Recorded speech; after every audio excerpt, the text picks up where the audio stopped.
नमस्कार. Physical fitness इंटरनेटवर याबद्दल इतकी माहिती आहे की काय खरं आणि काय खोटं हेच कळत नाही, नाही का?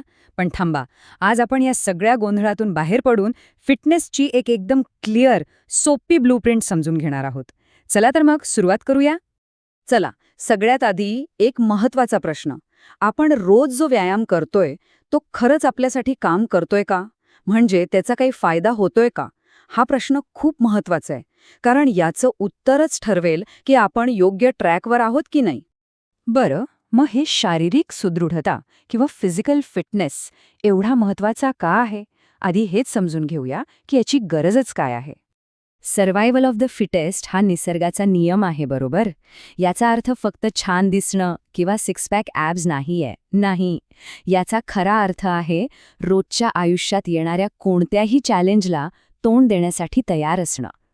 म्हणजे बघा, शारीरिक सुदृढता आपलं आरोग्य तर सुधारतेच, पण त्याचबरोबर आपली मेंटल स्ट्रेंथ आणि काम करण्याची एनर्जी सुद्धा वाढवते. आता बघा, जेव्हा आपण फिटनेस म्हणतो तेव्हा ती काही एकच गोष्ट नसते. अरे, ते एक मोठं पॅकेज आहे ज्यात अनेक वेगवेगळ्या गोष्टी येतात. आणि सगळ्यात भारी गोष्ट काय माहितीये? आपण या प्रत्येक गोष्टीला ट्रेन करू शकतो. चला बघूया हे घटक आहेत तरी कोणते. तर सगळ्यात आधी येतात आरोग्याधारित घटक. हे म्हणजे आपल्या फिटनेसच्या इमारतीचा पाया आहेत. एकदम बेसिक. यात काय काय येतं? तर हृदयाचा स्टॅमिना, स्नायूंची ताकद, तीच ताकद जास्त वेळ टिकवून ठेवण्याची क्षमता म्हणजे मस्क्युलर एन्ड्युरन्स, शरीराची लवचिकता आणि बॉडी कॉम्पोजिशन म्हणजे फॅट आणि मसल्सचं योग्य प्रमाण. हा पाया पक्का तर सगळं पक्कं. आणि एकदा का हा पाया पक्का झाला की त्यावर आपण इमारत बांधू शकतो, ती म्हणजे कौशल्याधारित घटकांची. हे घटक आपल्याला ॲथलीट्ससारखं परफॉर्म करायला मदत करतात. म्हणजे काय? तर स्पीड, पॉवर, चपळता, बॅलन्स, कोऑर्डिनेशन आणि आपला रिॲक्शन टाईम. हे सगळं खेळात किंवा एखाद्या ॲक्टिव्हिटीमध्ये बेस्ट परफॉर्मन्स देण्यासाठी लागतं. ओके, तर थिअरी बरीच झाली. आता जरा प्रॅक्टिकल गोष्टींकडे वळूया. म्हणजे एक परफेक्ट वर्कआउट सेशन नेमकं कसं असावं, त्याची रचना काय असावी, हे खूप सोपं आहे खरं तर. कोणतंही चांगलं वर्कआउट सेशन फक्त 3 भागांमध्ये विभागलेलं असतं. एकदम सिंपल.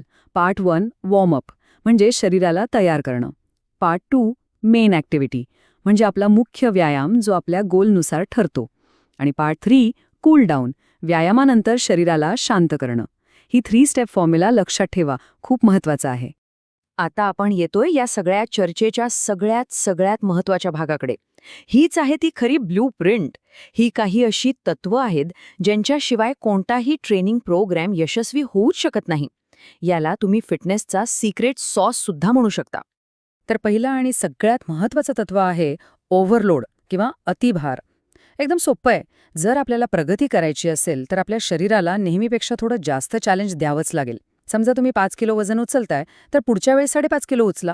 पण हां, एक गोष्ट लक्षात ठेवा, हे चॅलेंज हळूहळू वाढवायचंय. एकदम उडी मारली तर इजा होऊ शकते. त्यामुळे टू मच टू सून हे टाळायचं. दुसरं तत्व आहे स्पेसिफिसिटी म्हणजे विशिष्टता. याचा अर्थ अगदी सरळ आहे. जे हवंय त्यासाठीच व्यायाम करा. म्हणजे जर मॅरेथॉन धावायची असेल तर तुम्हाला धावण्याचाच सराव करावा लागेल ना. फक्त जिममध्ये जाऊन बायसेप्स मारून काही फायदा नाही. आपलं शरीर खूप स्मार्ट आहे. तुम्ही त्याला ज्या गोष्टीसाठी ट्रेन कराल ते त्याच गोष्टीत परफेक्ट होईल. आणि तिसरं, तितकंच महत्वाचं तत्व म्हणजे इंडिव्हिज्युअलायझेशन म्हणजे वैयक्तिकरण. सरळ भाषेत सांगायचं तर वन साईज फिट्स ऑल असं फिटनेसमध्ये चालत नाही. प्रत्येकाचं शरीर वेगळं आहे, त्याची क्षमता वेगळी आहे. त्यामुळे जो प्लॅन तुमच्या मित्रासाठी काम करतोय तोच तुमच्यासाठी काम करेलच असं नाही.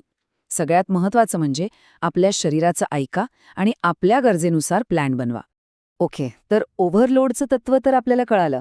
पण प्रश्न हा आहे की ते आपल्या वर्कआउटमध्ये वापरायचं कसं, ते पण सुरक्षितपणे. घाबरू नका, त्यासाठी एक जबरदस्त आणि एकदम सोपी पद्धत आहे. आणि ती पद्धत आहे FITT प्रिन्सिपल. हे 4 शब्द म्हणजे आपल्या फिटनेस प्लॅनची चावी आहे. F म्हणजे फ्रिक्वेन्सी, आठवड्यातून किती दिवस व्यायाम करायचा. I म्हणजे इंटेन्सिटी, किती जोरात किंवा किती कठीण व्यायाम करायचा. T म्हणजे टाईम, किती वेळ करायचा.